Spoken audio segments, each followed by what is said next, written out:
Bună, sunt Oana Iucel. Bine ai venit sau revenit la emisiunea De Vorbă cu Oana. Astăzi o să vorbim despre mentalitatea de campion.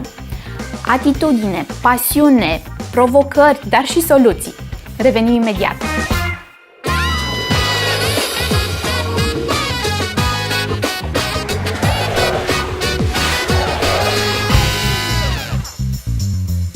Astăzi o avem pe Daria Kraus, vicecampioană mondială la Jiu-Jitsu.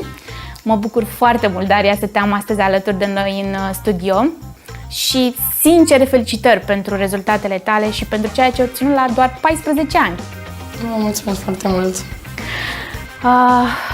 Știu că tu profesezi Jiu-Jitsu de la 8 ani, adică doar de 6 ani. Da. Și deja ești vicecampioană mondială de luna aceasta și ai și un plan până la 18 ani să ajungi și arbitru, nu? Am reținut corect? Ok. Unde te antrenezi tu, Daria? Mă antrenez în cadrul clubului sportiv Marina Constanța, alături de colegii mei și de antrenorii noștri. Cine este senseiul tău? Că am învățat și eu, nu zic antrenor, zic sensei. Senseiul meu principal și deținătorul clubului este ungureanul Dan Marian. Ok. Și tu ai fost acum la campionatul mondial în Dubai luna aceasta. Cine te-a ajutat să ajungi acolo? Am reușit să fac această deplasare la Abu Dhabi cu ajutorul sponsorilor, PropNet România. Ok, super. Și familia ta, nu? Că mama ta a fost alături, senseiul tău a fost și el alături de tine, colegii tăi, că am înțeles că ați fost un lot destul de mare, 50 de copii. Da, 50 de sportivi din România, iar de la clubul nostru am fost în total 4 sportivi și un antrenor. Ok, super. Și tu singura fată, nu? Da. Felicitări! Știi ce aș vrea să aflu eu de la tine, Daria? Cum a fost experiența asta pentru tine acum în Dubai? Cu ce ai rămas în urma acestui campionat și ce ai învățat în urma acestei experiențe? A fost o experiență bună și mi-a demonstrat că trebuie să învăț să pierd, și după ce învăț să pierd, trebuie să învăț să mă reabilitez ca următoarea dată să pot câștiga, pentru că în finală m-am pierdut din punctul meu de vedere și mi-am pierdut din agresivitate și din cauza aceasta am pierdut meciul. Tu o vezi ca pe o pierdere, eu de pe margine o văd ca un mare câștig, adică un copil la 14 ani să fie vicecampion mondial la un sport, jiu-jitsu în caz de față, mie mi se pare genial. Să știi că până acum n-am fost la niciun campionat mondial, nici ca participant, din păcate, și nici ca spectator, așa că sunt foarte entuziasmată că te-am alături de mine, așa cum ți-am zis de la început. Cred că poate sunt eu mai emoționată și mai decât tine în cazul ăsta. Tu ai văzut-o puțin ca pe un eșec, dacă am auzit eu corect de la tine, că ai pierdut totuși ultimul meci și n-ai luat locul întâi? Așa ai perceput tu experiența asta? Din punctul meu de vedere e un eșec, pentru că meciul acesta era decisiv, era pentru locul întâi și am pierdut doar la 3 puncte diferență, care le-am pierdut fix în ultimele 36 de secunde. Ok. Tu ce înțelegi prin eșec așa, în general? Ce înseamnă pentru tine eșecul? Pierdere, adică eșec, sunt dezamăgită. Ok, deci mai mult o emoție în cazul tău, că ai fost dezamăgită pentru că nu ai luat locul întâi. Și asta și pentru că știu că puteam mai bine de atât. Ok. Știi cum văd eu eșecul, Daria? Când eram de vârsta ta, da, ca pe o dezamăgire și ca pe o pierdere, însă de spart câțiva ani, aproape am de 3 ori vârsta ta, n-am ajuns încă, și ce am învățat eu pe parcursul vieții mele este că eșecul până la urmă este o experiență din care eu personal întotdeauna am avut ceva de învățat. Și când mai vorbesc cu tineri, dar și cu adulți despre eșec, eu le zic așa: măi, dacă nu încerci, ești în același loc. Dacă ai încercat ceva și poate nu ai avut rezultatul pe care ți-l doreai sau nu ai ajuns exact acolo unde îți propuneai tu, ești un pas înainte. Și știi ce să mai faci data viitoare, când o să încerci din nou și poate la fel nu o să fie exact tot ceea ce ți-ai dorit să se întâmple, dar la fel ești deja 2 pași înainte și din nou știi ce să nu mai faci ca să mergi mai departe. Așa că, sincer, eu te-aș întreba pe tine ce ai învățat din experiența asta ca să faci tu pasul ăla înainte și să ajungi acolo unde îți dorești tu din toată inima, știu, să fii campioană mondială. Am învățat că trebuie să fiu foarte atentă în meciuri. În ce sens să fii atentă? La ce să fii atentă? Din punctul meu de vedere, eu am pierdut acest meci din neatenție pentru că nu m-am uitat la tabelă. Dacă știam că mai aveam 36 de secunde, m-aș fi dus ca să recuperez puncte, pentru că scorul era egal, iar după fata din Muntenegru a reușit să recupereze. Ok, deci ce ai învățat din experiența asta este că data viitoare trebuie să monitorizezi timpul. Da. Ok. Altceva? Ai mai învățat ceva din situația asta? Și că trebuie să exersez mai mult anumite părți la care nu m-am descurcat atât de bine pe parcursul meciurilor. Ok. Dar totuși ce ai câștigat în urma acestei experiențe? Am câștigat experiență. Și o medalie, nu? De Da. locul 2 și o titulatură, dacă aș putea să-i spun așa, de vicecampioană mondială la jiu-jitsu.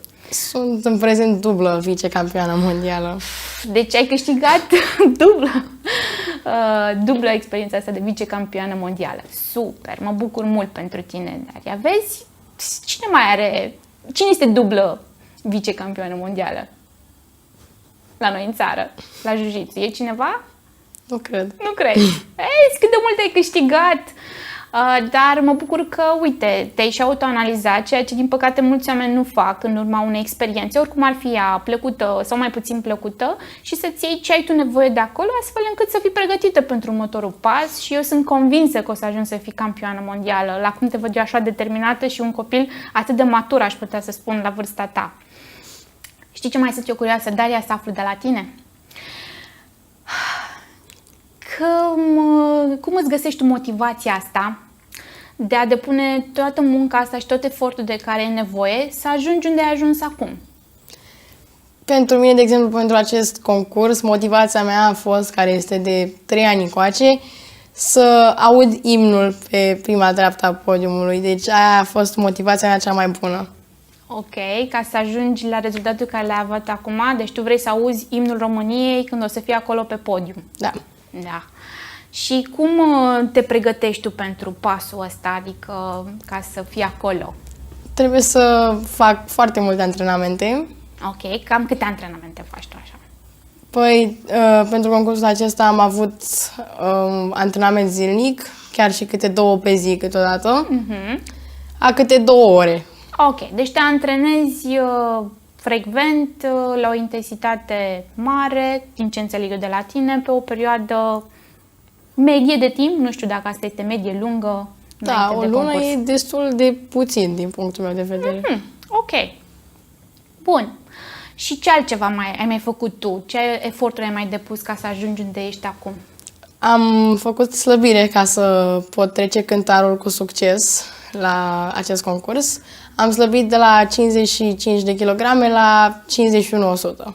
Ok, o să te întreb în privat care este rețeta ta care ai slăbit. Sunt convinsă că mai multe persoane ar Nu mă vrea să întrebați audă. pentru că nu slăbesc pentru termen lung, slăbesc doar pentru cât să am înțeles.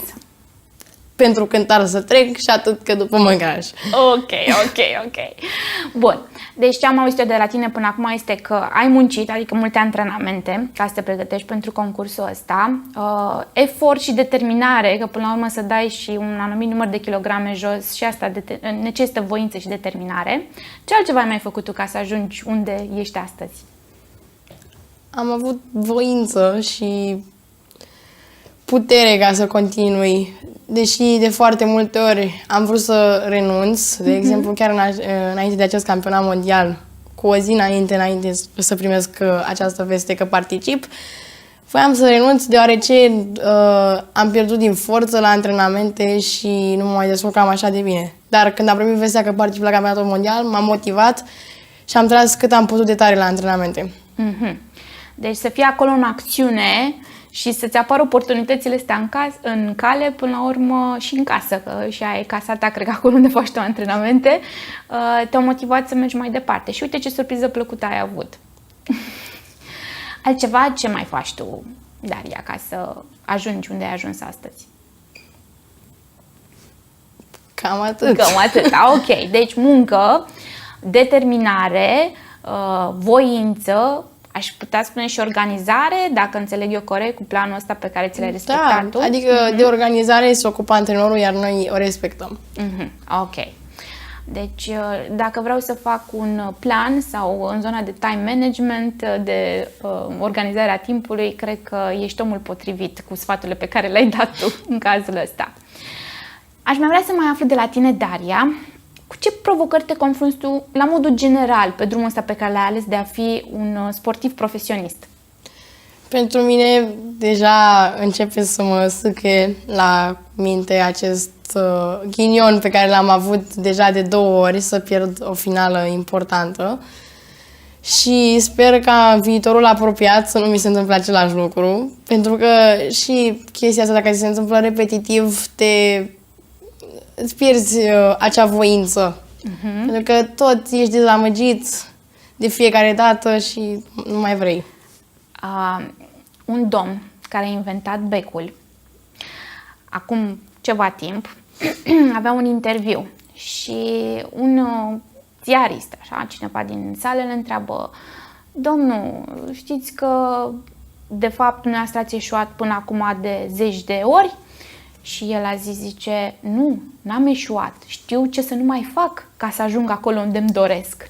Așa că tu ai încercat doar de 2 ori, că mă spun la campionatele astea mondiale, eu cel puțin așa văd, ți-am zis din perspectiva mea de aici, și deja ai învățat în situația asta că trebuie să urmărești poate timpul și să ai acolo mai multă forță. Ce ai învățat din prima experiență, când ai fost prima dată vicecampion mondial? Când am fost prima oară, am învățat să fiu atentă când sunt în sala de încălzire și prin sală, când mă învârt prin sala mare de concurs, să fiu atentă să nu mă cheme la saltea și să întârzi, pentru că am pățit asta în 2019 și am întârziat la saltea și dacă mă mai strigau încă o dată să particip la saltea, pierdeam meciul instant prin descalificare pentru că nu m-am prezentat la saltea la timp. Ok, și nu s-a mai întâmplat în situația asta? Nu. Anul ăsta ai învățat că trebuie, ce am mai spus mai devreme, timpul și cu forța. Foarte tare. Eu zic că 2 încercări la doar 14 ani, unii avem visurile noastre și poate, nu știu, insistăm toată viața să ni le atingem. Pe lângă aceste provocări care ai spus tu, care te confrunți la momentul actual, la 14 ani, că totuși s-a întâmplat de 2 ori să pierzi locul întâi și te sâche așa puțin lucrul ăsta, ce alte provocări așa mai ai tu și le vezi așa în viața ta de zi cu zi? Ei, pentru viitor, ca niște provocări, ar fi următoarele competiții. O să am pe 27 noiembrie Cupa CSM în Sfântul Gheorghe și după o să mai am încă o cupă prin decembrie, cu care o să închei anul 2021, iar după, în martie, în anul 2022, o să am de 2 ori campionatul european. Odată o să am Cupa Europeană și la sfârșitul lunii o să am campionatul european. Deci, următoarele provocări sunt următoarele tale concursuri care o să le ai. Ok, și ce soluții vezi tu la provocările astea, astfel încât să obții rezultatele pe care ți le dorești tu? Mult antrenament și răbdare. Răbdare. Pentru ce anume răbdare? În caz că dacă mai pierd finala, trebuie să rabd până când, într-o bună zi, o să o câștig. Și o să o câștigi, nu? Da. O vezi acolo? Da. Auzi imnul României cântându-se pe fundal și tu acolo pe primul loc? Deci dacă o vizualizezi, eu îți garantez că se va întâmpla. Și nu cred că doar eu, și senseul tău și colegii tăi și toți cei care te cunosc pe tine. Ce aș mai vrea eu să știu de la tine, Daria, este ce înseamnă pentru tine atitudinea? Atitudinea, din punctul meu de vedere, este și în exteriorul saltelei, dar și pe saltea. Și cum dai tu dovadă de o atitudine pozitivă, de o atitudine a unui campion, a unei câștigătoare? Pe saltea, atitudinea se poate vedea din felul cum intri, felul cum saluți arbitrul, adversarul, adică din respect. Și în timpul meciului se vede din agresivitatea pe care o ai în timpul meciului. Ok, deci pentru tine atitudinea pe saltea înseamnă respect și agresivitate în sensul pozitiv, pentru că jiu-jitsu nu este... Agresivitate pozitivă. Așa, nu este o luptă, nu știu, nu mergem acolo să ne batem, ci pur și simplu este un sport de este un sport de semicontact. Deci este semicontact. Semicontact, ok. Deci o agresivitate pozitivă, în scopul de a câștiga competiția. Bun. Asta înseamnă pentru tine atitudinea pe saltea acolo în ring și ce înseamnă totuși atitudinea în afara În afara saltelei, atitudinea din punctul meu de vedere este ca atunci când iei rezultate să nu intri în febra campionului și să ți se urce la cap, mereu să fii egal cu toată lumea, indiferent. Și să te implici în toate activitățile. Dacă îl vezi pe unul că e supărat, să te duci la el, să-l ajuți, să-l încurajezi, să ai grijă de copii și toate astea care sunt de decid. Daria, să știi că eu sunt foarte plăcut surprinsă de răspunsul tău, pentru că, din păcate, cred că nici de la adulți n-am auzit un astfel de răspuns. Uneori, tu ai spus pur și simplu ce am auzit de la tine este să fii acolo umil, să dai o mână de ajutor, să te poziționezi pe picior de egalitate, să zic, cu cei din jurul tău. Și sunt niște cuvinte foarte mari și niște sfaturi foarte bune pe care vă recomand să le ascultați. Căci, așa cum zic eu, întotdeauna avem de învățat și de la cei mici, de la cei mari, indiferent de vârsta noastră. Și aici, uite că aflăm foarte, foarte multe lucruri interesante, cum să avem și noi mentalitatea asta de campion, indiferent de domeniul nostru de activitate, pe care vă recomand să o aplicați. Bun. Așa de final, aș zice eu, cu ce recomandare sau sfat din experiența ta ai vrea să plece lumea, copiii, tinerii, chiar și adulții, dacă au un vis și vor să și-l realizeze? Ce le-ai recomandat tu să facă, Daria? Niciodată să nu renunțe la el. Niciodată să nu renunțe la el. Și ce ar trebui să facă ca să nu renunțe la el, Daria? Să insiste, să se pregătească, să se antreneze pentru ceea ce trebuie, să lupte pentru chestia asta. Este foarte important, pentru că dacă cedezi, s-ar putea să nu mai ai nicio șansă după să te reîntorci. Mm-hmm. Deci tu când simți așa că ai un eșec, ai pierdut locul de asta, spui și tu, Da. nu renunța, Daria. Da, eu ascult, de exemplu, pe YouTube foarte multe videoclipuri motivaționale în engleză. De la cine sau cu cine? De la toată lumea. Căutați Ești pe deschisă. YouTube și găsiți. Da, da, da. Și mă ajută foarte mult. Ok. Care e cel mai important sfat pe care l-ai auzit tu sau cu ce ai rămas tu în urma unui videoclip pe care l-ai ascultat la un moment dat pe YouTube? Cel mai bun sfat care cred că l-am primit de la o persoană foarte dragă este ca niciodată să nu depinzi de nimeni. Mm-hmm. Și în ce fel te-a ajutat pe tine sfatul ăsta? Nu depinde de nimeni, ci automat, pentru că dacă depinde cineva, dacă am așteptări de la cineva și persoana aceea o să mă dezamăgească, o să sufăr foarte mult. Și asta e, în general, în sport, în viață. Ok, deci prima persoană pe care te bazezi ești tu însăți. Da. Ok. Bun, dar s-a întâmplat totuși în viața ta să ai nevoie și de ajutor ca să poți să ajungi și mai sus sau și mai departe unde îți dorești tu? Normal, ai nevoie de ajutorul părinților, în sport este nevoie de ajutorul antrenorului și la școală de ajutorul profesorilor. Peste este nevoie de ajutorul cuiva, de obicei cuiva mai mare. Mai mare ca vârstă sau la ce te referi? Mai mare? Mai mare ca experiență. Ca experiență, ok. Care e persoana cu cea mai mare experiență care a fost sau este un exemplu pentru tine acum? Un exemplu pentru mine este o fată din București care este multiplă campioană mondială și este exemplu și în viață și în sport. Ce drăguț, de aceea este, cum ar fi, poate mentorul tău sau idolul tău? Idolul meu e termenul care l-am folosit de când sunt mică până în prezent. Vă cunoașteți? Da. Personal? Ce drăguț, ce drăguț. Îți mulțumesc mult, Daria, pentru timpul acordat și pentru sfaturile tale de, aș spune, om adult, nu chiar de copil, pe care ni le-ai dat. Eu îți doresc succes în tot ceea ce îți propui tu și sunt convinsă, sunt ferm convinsă că tu o să fii campioană mondială mai curând decât te aștepți, poate. Vă mulțumim și vouă pentru timpul acordat și sper din toată inima că ați plecat cu niște sfaturi utile de aici, de la Daria, pe care le-ați auzit, poate și de la mine, pe care să le aplicați în viața voastră de zi cu zi și în orice domeniu de activitate pe care l-ați avea, astfel încât să aveți mentalitatea asta de învingător și de campion. Pe curând! Pa, pa!